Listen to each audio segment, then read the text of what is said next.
Hey Gus, how are you? Hey, what's up? All good? Good.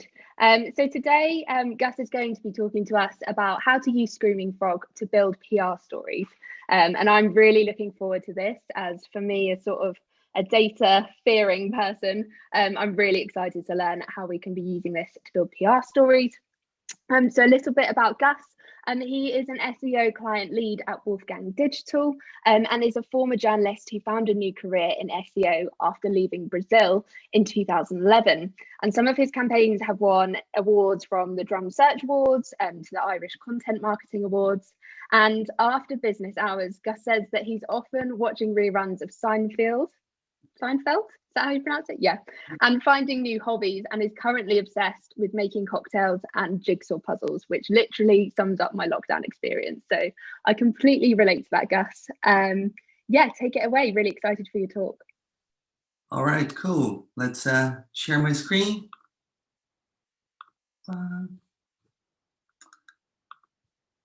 All right. I believe you guys can see this. Yes. Yeah. Perfect. All right, cool. Well, hi everyone. I'm Gus from Wolfgang Digital, and on top of jigsaw puzzles and rewatching Seinfeld, during this lockdown, I did a thing that pretty much a lot of dudes wanted to do, which was dye my hair. I got no positive notes about it. My girlfriend didn't like it. My friends didn't like it. But I'm happy that I did it anyway. But today I'm not here to talk about my hair. I want to talk about a story. And this, when we could still travel a few years back, I lost my Kindle on the trip. I was flying back from Italy, went through an airport in Holland until I landed in Dublin. And, you know, I tried to contact all the airports and the airlines. And after, you know, a lot of calls and emails, my last hope was at Dublin Airport. And checking their website, I realized they had a list of all the items that people lost at the airport. And sadly, I couldn't really find my Kindle, but I found a PR story in the back of that. So this is how I came up with the idea for the most common items lost at Dublin Airport. Before I jump into the campaign and the idea behind it, I want to talk about custom extraction. So this is a function that you have on Screaming Frog and a lot of other crawlers as well. If you use any crawler for SEO, you put your page there and it's gonna grab for you the page title, descriptions, headers, all that kind of stuff. But if you use custom extraction, and you can use expat regex or CSS to crawl specific elements. Don't worry too much if you don't know what expat regex and those things mean, because I think the important thing here is just to see the concept behind it. Of course, I use Screaming Frog for this and all the examples, but there are tons of other tools that can do the same. Just to mention a few, we love Content King, Sitebuild, and OnCrawl, so you could use pretty much any crawler for something like that. So this is more or less how it works. So you can use custom extraction. Let me get rid of this. There we go. Sorry, I had the screen in front of it. So you can use inspect elements on Chrome or any other browser that you want to see the name of a certain element. So in this case, let's say if you need to scrape the dates of all the blog when the blog post was put live, and you have a list of pages that you want to scrape that data from. So you can just see the post date called in there, and that's what I scrape on Screaming Frog. So I'm gonna give you guys a template afterwards. So you basically need to go through the steps and select that little piece of HTML so you know what to scrape. So this is more or less how it works. Once you have that bit in and you put your website, it will start giving you the dates or the elements you wanted to extract. All right, so this is how I got into the story, because I started looking at the Dublin Airport website to see if my Kindle was there. And it wasn't there, sadly. But on the list, I realized, hey, there are a lot of things that people are losing here. Maybe I have a story that I can create on the back of that. So, it's great. You can scrape it. But I want to, before you just jump into it, I think there are a few steps to make this easier and make it work for you. So just playing around a little bit with the URL. Initially, they only had 13 items per page. So it meant that I would have to go through pages and pages and pages to get all of that data. So playing around, I found the original page. Then I realized that it was an iframe to the database. And I started just playing with the URL. I saw there were, the maximum rows 13. I changed that to 500. And then I had a much bigger list that I could just scrape everything at once. The final touch that I put into here was to just reorganize the types, the things into different types. So let's say electronics was all together. So we decided to split between mobile phone and everything else, or IDs and passports were separated as well. So we combined them as well. So we could see what are the things that people lose the most at the airport. That's a database that was sitting there. It was helpful for people, but we transformed that into something more comprehensive, into a PR story. Got tons of links on local publications. The client was really happy. Those are all places that they're used to see. And so even the fact that some people that work for this company just found the story before they heard from us, that was very nice as well. Cool. That was my first campaign. I want to talk about a second idea here, and the concept is more or less the same. So as we all know, last year and this year as well, up until now, no events were happening. So a lot of fundraising companies, I live in Ireland, so two of the most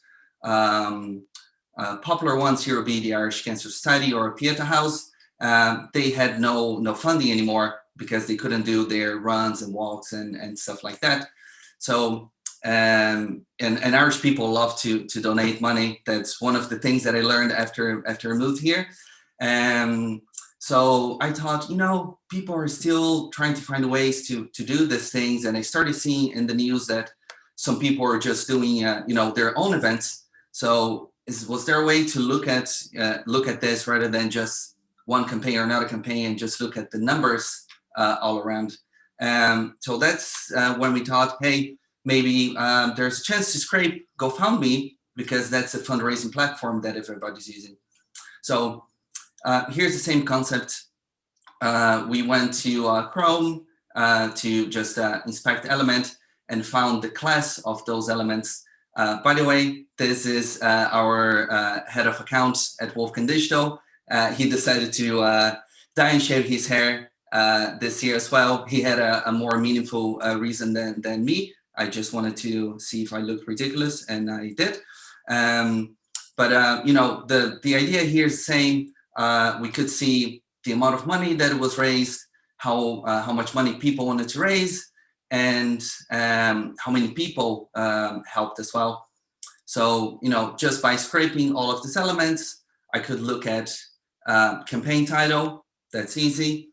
Then we could see the amount of money that it was raised. So the HTML tag, the class was there as well. And the same thing for the number of donations. So the final idea, the final concept here was, let's find out how people are using sports to raise funds.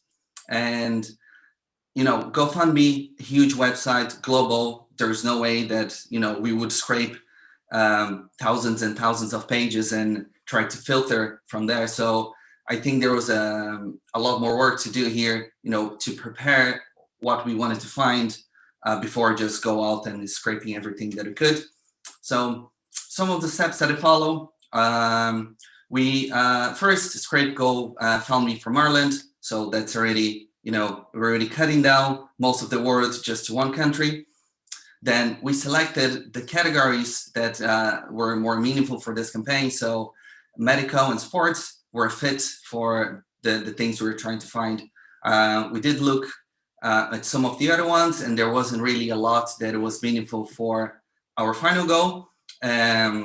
So that was already from millions of pages to a couple of thousand.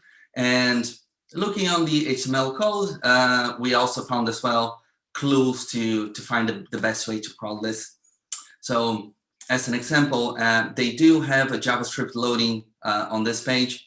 So it wasn't really that easy to crawl it, but we started playing with pagination, and then we realized, if you put page 2, we can find it. So I just looked manually, let's say into page 100 to see what was within the data that we were looking for. The idea was to look at how people were using, were donating money for COVID causes in this period. So we could go up until a certain month to see, okay, February last year, it wasn't really a thing yet. So we could see that, nothing, before that would be relevant. So just smart scraping, there was a little bit of work to do there as well to get where we wanted to.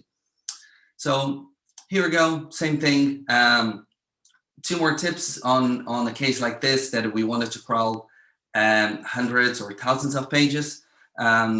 We did use JavaScript crawling because initially it wasn't really picking up some of the elements we wanted, and definitely use a low crawling speed because you might get blocked. And I did get blocked, and it gets very frustrating because if your AP is blocked, you can't continue scraping. So I had to wait until the next day to actually collect this, or just ask a colleague of mine to do this work. So, in either way, it would delay the information we were trying to get. Also, it took a while to scrape, and sometimes we were getting the right pages and it would stop working. So at some point it just went and asked Screaming Frog, and if you're trying to do something like this, you can get a little help from the frog. They might be able to help you to get that the right way, and instead of like me, who had to run this over and over again. So the final touch we had, after we had all of the campaigns and all the data that we wanted, so we had all of the campaigns that were happening from, let's say, February until May, but we wanted to see if they were COVID related or not. So if people were, using that as the reason to donate money, it doesn't mean that they were all sports related. So we had to filter that out as well. And manually, we had to we wanted to see what was the distance people were running or swimming or biking or whatever it was. So there was, a bit of manual work to clean that database as well, to find the stuff that we wanted. So at the end, those are some of the stats that we found. I find it really useful to, give a lot of angles for journalists. So just having that, that spreadsheet was the initial point. But some of the things that we found was, at that point, people had donated around 2 million for COVID-19 related causes. GAA, football, and hurling were the main sports. People ran or exercised for over 250,000 kilometers. You could see the value per kilometer and the targets, if they beat the targets or not. So, there would be tons of ways that just with that data that you could, we could use different headlines, or you could use different messages, or if you are outreaching to different people, there are different angles as well. Maybe a rugby or GAA related websites, or hurling or football, and so on. So there will be tons of angles that you could explore on something like this as well. Got some nice coverage as well. And I think that's pretty much all I have on the ideas and the creation on this. There are 2 guides that were really helpful for me. One is from Screaming Frog. So Patrick from Screaming Frog has this guide on how to scrape using XPath. I learned a lot from here. And there's another guide that it was the first time that I heard that I had this light bulb moment that can I actually scrape the SERPs, and this opened this whole world for me. And it was an article that Rory Truesdale published in 2018. I'm going to give you the links at the end as well. So, if you're looking for inspiration, there are tons of websites that you can crawl. Dublin Airport, I just stumbled upon that one. But, there are tons of other places that you could go. You could crawl Google My Business. How are restaurants doing maybe before and after COVID? Or Product Hunt might have, a lot of things that you can do there as well. And Quora and, pretty much any website with a large database, you can use all of that, noisy data and transform into something that's meaningful for your client or for your campaign. Cool. I have a couple of takeaways, and I'll be on the chat and on Twitter as well if you guys have more questions after that. But goes without saying. But use your personal experiences to inspire your campaigns. Losing my Kindle at the end turned into something good. At Wolfgang, we also have a quarterly internal award that we call Woohoo Mails. So basically like good results that you send to clients. And we do an internal competition. Everybody votes for the best individual and the best team Woohoo Mail of the quarter.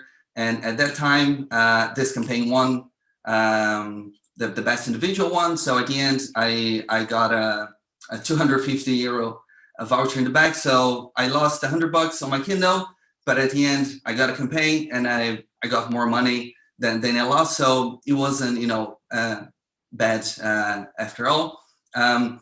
You don't really need to know too much about custom extractions and that kind of stuff. I don't know that much. I know what I read on those 2 guides, and I started playing around a little bit. So, if it looks intimidating, I think you can, learn a lot just by the stuff that I have in here. I don't know a lot of the concepts and, even what does it mean, the names. But, I still managed to get the data. So don't let this stop you. Save your Screaming Frog project for later. This was really helpful for me as well, because I only do something like this once in a while. So if you, don't remember how to do it, you don't want to read the whole guide again, just go back to the last project that you had, and, that custom extraction is saved for you. So you can run this again without much hassle, and do tests and filters all the URLs that you can before you start crawling. This is going to help you saving loads of time while you're collecting this data, and it's going to leave you with more time to actually think about the PR angles and the story that you want to have there. That's pretty much everything for me. The slides will be on my website.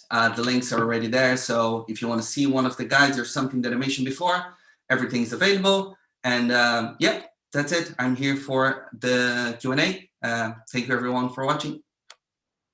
Amazing. Thank you so much. That was really, really insightful. Lots of actionable tips there for people to go away and have a play around with. So we've got loads of questions coming in, which is really good to see. So we'll kick off then. I think a few of the questions are sort of surrounding whether there are any particular sites that are particularly difficult to scrape, and around what are the sort of main roadblocks that will come up when you're trying to scrape different sites. So I think it's really case by case. I think GoFundMe, it wasn't easy to scrape. I had to play around a little bit to find how I wanted to scrape it. So initially I just started going in the whole category, and then realized it's getting too big. There are a lot of pages that I don't need in here, so I'll have to clean that after.